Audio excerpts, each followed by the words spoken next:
the mobile phone. It is not just about the internet. Smartphones of course give us the provision of using the internet, but apart from the internet also, have you realized that we are getting addicted to the phone? And if we don't have the phone, if we sometimes forget our phone to our workplaces, we develop symptoms of anxiety, restlessness, fear, what we have missed out, how could I have left the phone, who could have called me, who could have WhatsApp me, etc. These kind of thoughts keep disturbing us. We cannot enjoy the day without the phone. In fact, this condition is also called nomophobia. So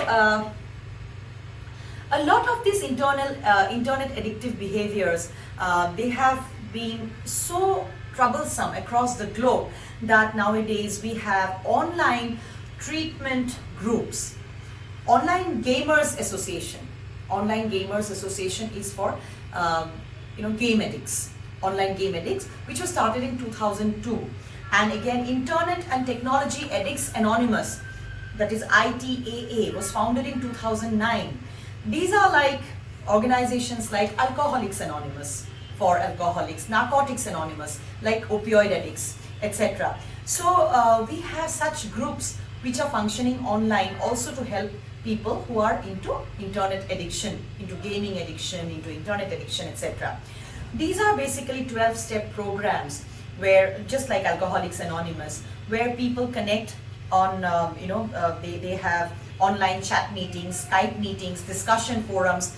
They connect with one another, they share their problems, they share their lives, they learn from each other's story, they motivate one another and help one another to come out.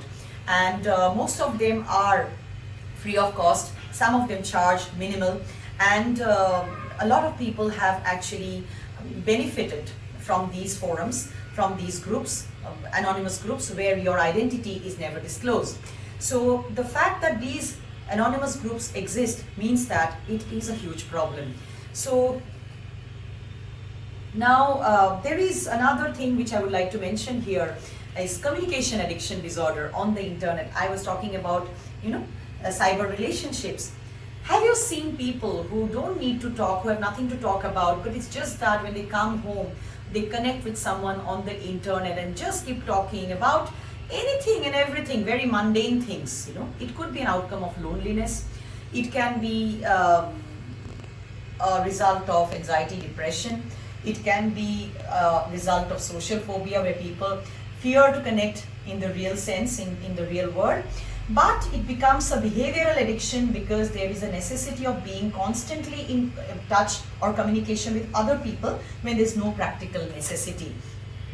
So sometimes, when we talk about internet addiction and the different kinds of internet addiction, the cause and the effect, which is the cause, which is the effect, is very confusing because, as I said, I have been repeating that anxiety, depression, low self-esteem, disturbed interpersonal relationship, adolescence by itself,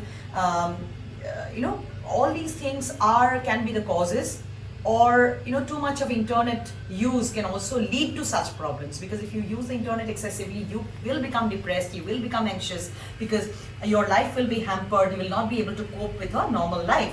So that way, which is the cause, which is the effect, has to be evaluated individually. For everybody, it's a different story, how people get into addiction. What I have talked about is a very generalized version.